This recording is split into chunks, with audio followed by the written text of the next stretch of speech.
All right, so I'm gonna try this one more time. I think it's about the 6th time I've tried to record this tonight, and I keep running into issues, mostly because my phone is I'm recording on my phone, and I've run out of memory on the last like 3 videos I've done. I thought I had enough room freed up for making a video, so let's try this one more time here. So it's been about 2 weeks since I've done an update on this. The core support was one of my big pieces I needed to have replaced. I have, if you can look over top of this pile of junk here, core support. It's for 96. That'll allow me to run the Phantom grill. With Phantom grill that core support and Phantom grill in place, I'll be able to start making brackets to make this, find a home underneath this engine bay, or in the engine bay. The other piece, I got that core support and this driveline, both from a guy named Jeremy. He's a pretty cool dude that I've met in the last little while over towards Whitesburg. He has a lot of talent, a lot of awesome little truck parts laying around. Like this, at one time there was a guy that had a gear-driven suspension on a truck. This suspension, actually, this is a piece of it. And I get looking around at some other stuff that he had. There was he has this truck,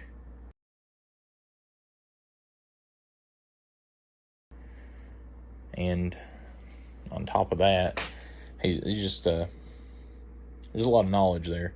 It's kind of cool to get to talk with somebody that messes with this stuff.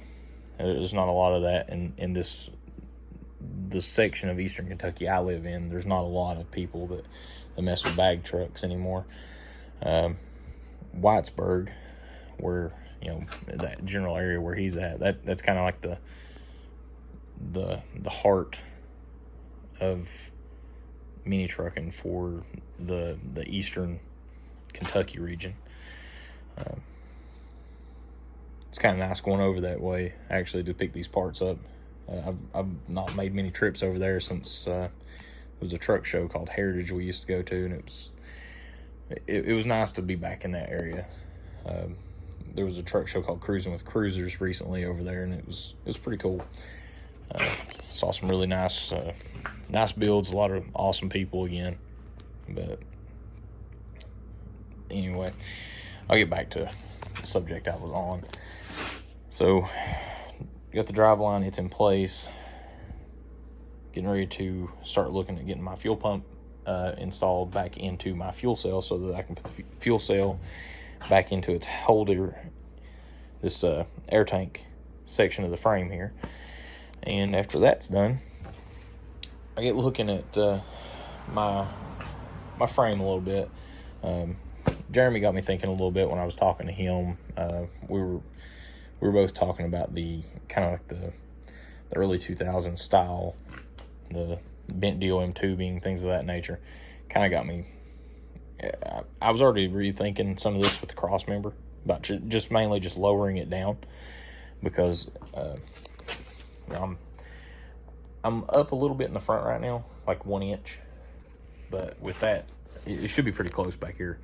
There'll be a little bit of a change in the geometry as it lays down, but I'm laying frame right now on, I think this is roughly a 28-inch tire, 28.3, I think, if I look it up. But anyway, I've got 3 3/4 inches between that cross member and the drive line, which I don't need that to be raised up that far. So if I lower this cross member, I measured it out earlier, and I can cut it loose from where it wraps the frame, just straight line up, lower it down to the bottom of the frame, to where it touches the bottom of the frame, weld it back up. That'll drop me 2 inches. So that would lower the center of where this link bar assembly sits. It would lower me 2 more inches. And I don't know, I need to talk to Brandon over at the hooking compound just a little bit more. I know I've mentioned him in the last few videos, but there's a lot of knowledge there that I just don't have when it comes to like mechanical functionality of a vehicle. I know that, you know, a lot of your basics, like you want to keep your link bars parallel as far as bottom and top. You want them to be straight lines and parallel with each other, and you want to keep your movement of that pinion angle should stay as steady as you can as it goes through its range of motion. And I've got that part, you know, it's pretty good. But the part that I'm not 100% on, after talking to Brandon, I guess about a week ago, maybe a week and a half ago, I was talking to him, and I wasn't really aware. You know, I built this, I think this was built probably around the 6 year ago mark. This version of this frame. But with that being said, I wasn't aware at that time that the placement here, up and down, would change how your traction, like how your rear end would respond to acceleration. So maybe I'm butchering that, I'm not sure. So I need to talk to him some more, maybe read up on it a little bit. But you know, I'm not a real big reading person, so you know, if I can pull some knowledge from the hooking compound, I'm gonna do that. It's easier, and you know, he's a hillbilly too, just like me, so it's easy to have a conversation with somebody that's that you know. Anyway, that's pretty much my update. I'm if I do lower this cross member down, I'm playing with the idea of, I know a guy locally that has the stuff to do the DOM bending. I'm playing with the idea of having him make me a cross member out of some DOM tubing and just come straight across and then straight up, you know, the regular hoop. And then maybe do bag cups for the bag brackets, because those will have to be lowered, so I'm going to have to cut them loose. And when I cut them loose, I may just clean that all up and do bag cups with DOM tubing.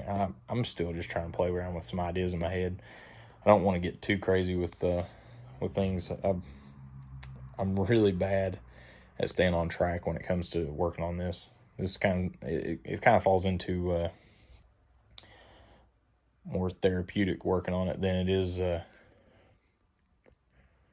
trying to actually get something out on the road, it seems like, anymore.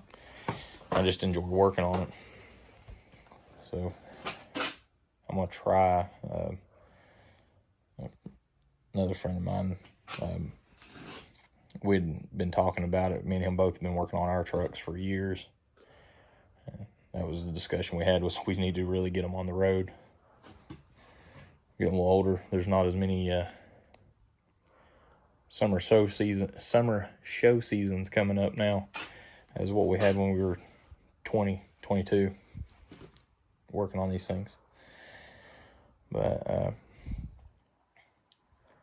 you know, Jeremy helped me a whole lot selling me the parts I need for the you know, the functional parts here.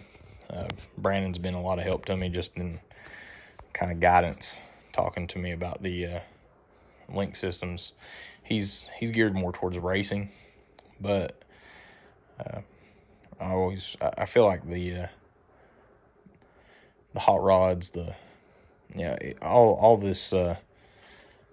all these worlds here kind of marry together in some way. So it's nice to have somebody he's from the mini trucking community. You know, I met him at Heritage, and he understands a lot of this work.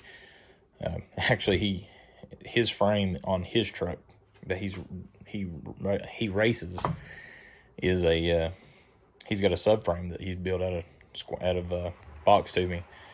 It's a beautiful truck. If nothing else, you should probably go over there. I would recommend just checking out the truck itself on his channel.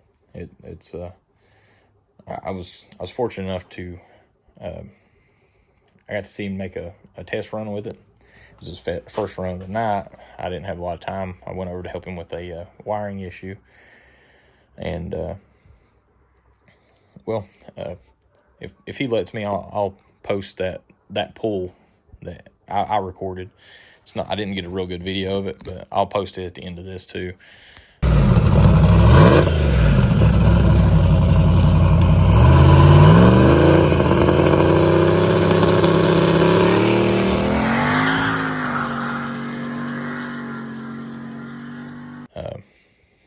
Guy's awesome. Anyway, he's gonna, he don't know it yet. He's gonna help me a whole lot with trying to get my geometry lined out on this link system to get it where it's functional and the form fits how I want it. It may be cutting the link bars, the upper bars completely off, and I would like to get a little more triangulation on them than what I have anyway. So we'll see. Anyway, if you made it this far in the video, hopefully I can get you another one out pretty soon. Thanks.